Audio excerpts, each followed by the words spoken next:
Today I'm going to talk to you about crime and deviance. And I'm going to link this up with the reading by Durkheim called The Functions of Crime. First, though, I want to briefly introduce functionalist theory. So functionalist theory is one of the major theoretical perspectives in sociology. We have three major historical ones that have been really important within sociology. There are many more than that today, but in general we have three major ones that we generally introduce and three major ones that I'll talk about in this class. And this is one of the major perspectives, well, because it is historical and it has informed a lot of work that's been done in sociology, but also it's very important and still in use today. And it is a very broad theory in that it explains very much of what happens in society. Sometimes theories may only just explain some narrow aspect of society, some certain behavior or action or some situation, but this is very broad in that it kind of explains the functioning of society in general. So we can see that just in the perspective that I have outlined here, and that the functionalist theory views society like a living organism that is composed of interdependent parts that all act together. So you might think about like the government, the media, education system, religion, and so on. These are all those parts or different social systems. We've already talked about this in class and these different parts, but now what I'm doing is suggesting that they're all linked together, or at least in the functionalist perspective, they argue that they're all linked together and they all function together. So you might think again about a living organism that has all these different parts or organs that all have to function together in order to produce a healthy living being. And the argument, again, with functionalist theory is that these different institutions or these different social systems exist because they serve some function in society. And again, we have talked about this a little bit too, thinking about like what the government does, kind of ensures social order, creates laws. We'll talk more about this later, especially in terms of like the economy and making sure that we are able to reproduce a healthy society that will work with the economy, and we produce good workers, and that kind of the production of good workers happens through the education system. And then we can think about what religion does for us. It kind of helps us oftentimes to explain the unexplained and bind people together around common beliefs. And the media, again, we've talked about the media used to inform society and to make sure that members have knowledge and awareness of things happening around them. And again, helps to link people together. And so we have this idea that society is like a living organism that has all these different organs that all function together to help create a healthy functioning society. So as I was just noting, a properly functioning society will produce order, stability, and productivity. But the functionalist perspective also noticed that disorder within society also serves a function. It creates a situation where the systems must adapt, which can actually create social change. There's more that can be said about that in terms of functionalist theory, but now I want to actually get into Durkheim's arguments presented in the reading that you did, The Functions of Crime, because Durkheim lays that out in that reading about this idea of creating social change and social systems adapting. Briefly first though, just wanted to introduce you to Durkheim. So he lived from 1858 to 1917. And the reading that you completed, The Functions of Crime, was written in 1895. So this will give you some idea of when he was alive and when this work was actually developed. He is one of the founders of sociology. So sociology is not necessarily a really old discipline. Durkheim, there were a couple of people before Durkheim, but he is definitely one of the founding fathers who established the importance of sociological thinking. And one of Durkheim's major arguments was that there are forces outside of individuals that shape their lives. And this was important, again, with the way I teach it, you may just take this fact for granted, but especially at the time that Durkheim was writing, this was not clearly understood. People were largely viewed in terms of individuals, at least in Western thought, were viewed just as being individuals in society as nothing more than just a collection of individuals. And Durkheim was trying to argue, no, hey, there are these bigger things outside of us that shape our lives, and that there are these social forces involved in this. And I'm introducing him here because he developed functionalist theory. A lot of later sociologists worked with these ideas and developed them further than Durkheim did, but he first developed and suggested this approach to understanding society. So first I want to talk about the normality of crime. So Durkheim in this reading is suggesting that crime is normal. And, you may think about it being normal just because we're used to it being in our lives, but I think at the same time, we often think about crime as something that we want to eradicate. It's something that maybe could possibly be eradicated, but Durkheim is actually arguing otherwise here. So to start, he notes that crime exists in all societies, but he's also careful to note that it's not the same everywhere. So not every society understands criminal behavior in the same way. Not all societies understand the same things to be criminal. And if you think about it a little bit, I think that's pretty self-evident. Think about things that are illegal, in one country that are not in another, illegal in one state that are not in another.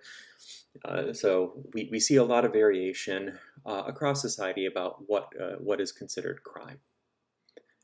I like this quote from Durkheim on page 131 of your text about crime being normal. So he says, there is no phenomena which represents more incontrovertibly all the symptoms of normality, since it appears to be closely bound up with the conditions of all collective life. And so he's noting actually that crime is normal. It's bound up in. It's a part of all collective living. It's a part of all societies. So maybe if we had a society where crime didn't exist, we might say, oh, well, maybe it's not normal. Maybe it is something that could be eliminated. But he's saying that that's not the case, that we find in every society, no matter how it's structured, that there is crime that exists and that needs to be dealt with by that society. And so again, we might often think about crime as being an illness. So, again, something that we want to eliminate, something that we could eliminate with medicine or something else. But Durkheim says that this is not the case, that it actually comes from the fundamental constitution of the living creature. So instead of understanding crime as something kind of like external to this living being we call society, we should consider it just a actual part of it, a part of a functioning creature. So not something that needs to be eliminated or something that needs to be cured, but just a fundamental part of that living creature. So you clearly have Durkheim here connecting the idea of society being a living thing, again, establishing the idea of the functionalist theory. Durkheim does note, though, that excessive crime could be a sign of an illness. So he notes that if something is out of control, it could create a serious illness in society. And could be a sign of very serious disorder and something that needs to be addressed, or the society could break down. But he's saying just, crime in general is a normal part of any society. And I have a quote there illustrating that. And he notes on page 132 that crime is an integrated part of any healthy society. So it's not an illness. It is not something that we need to eliminate or something that needs to be cured. Crime is normal. Crime is healthy. And again, I'd like you to just think about that for a moment and think about the argument he's making here, which is generally not how we think about crime. We generally think about crime as something that we definitely want to eliminate and something where we'd all be better off if we could actually eliminate it entirely from society. But Durkheim's arguing that is never going to happen. Why isn't this going to happen? Well, according to Durkheim, crime is an action which offends certain collective feelings. Sorry, I don't have a page number for you there, but if you're following along in the reading at all, it'll all these quotes just appear in order.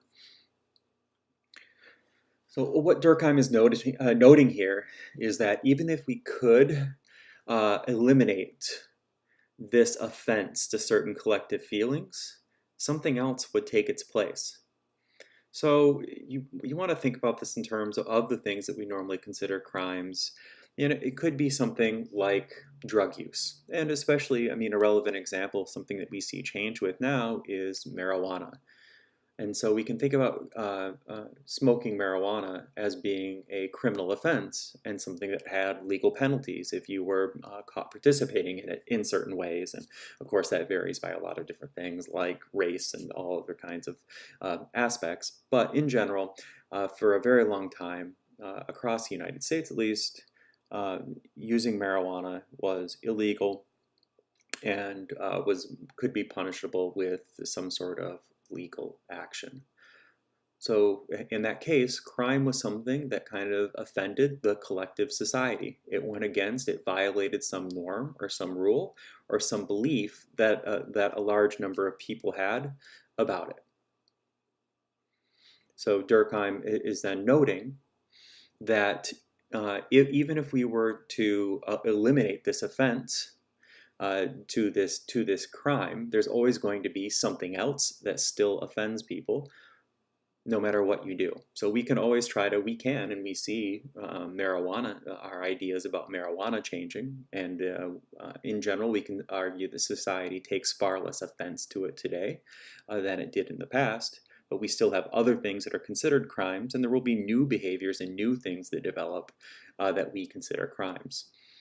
So we can think about changes in technology and other things, all these ways that our society is changing. And there's always something new, some new form of crime or some new action or behavior that offends the collective consciousness. And that's his argument. There are always going to be things that offend a society. No matter what we do, there will always be actions and behaviors, things that people do that offend others and that we believe need to be addressed. So don't just think about crime as being something like murder or killing somebody else. We can certainly analyze something like murder in this context, but we need to think about all the different things that we consider to be crime to really get a sense of what Durkheim is talking about here.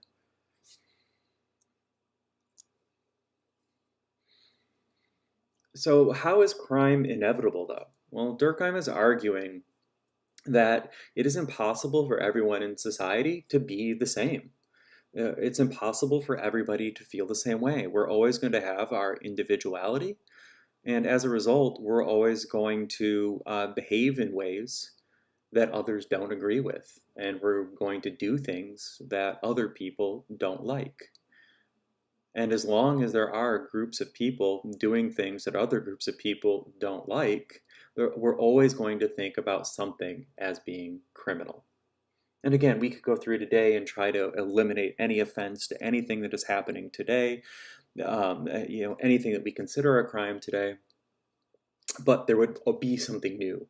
That would arise, or some new problem that would arise that we feel like we need to manage, or some way in which people were acting in ways that weren't appropriate that would have to be addressed.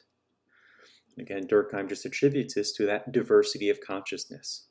So there's a lot of diversity among people. This is always going to create conflict, and people are always going to diverge. So as a result, some people's behaviors are always going to be considered criminal.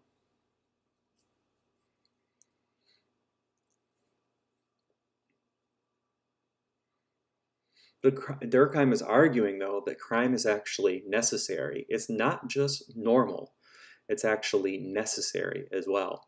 Because if society is like a living organism, we expect it to grow and change. Durkheim actually talks about it evolving. So he's thinking about society as being like humans and other species on the planet, where it has to grow, change, adapt, and evolve. And Durkheim says that if everyone felt the same, nothing would ever change. There could be no growth in society. So crime helps to push boundaries and challenge society. It forces us to deal with issues and then to find solutions to those issues. And I think we can see how the example of marijuana fits into this very, very well, because it has been something, and it is something that is pushing boundaries and challenging society. So even though it's legal in some states, it is not legal at the federal level. And so engaging in it, there's still a certain amount of a risk associated with it, because it is illegal at the federal level, but at the state level, it is not. So we have people, we're now growing it. We're growing it on a much larger scale. And there's always some uncertainty with marijuana about what's going to happen and what role the federal government, like the Trump administration, is going to take on marijuana. So this is an issue that we're actively dealing with, and by growing it and producing it at the scale we are challenging society. We're challenging norms, and we can see how people's ideas have begun to shift about it over time. For a long time, it was just accepted as being something that was something immoral, or something that a lot of people took offense to.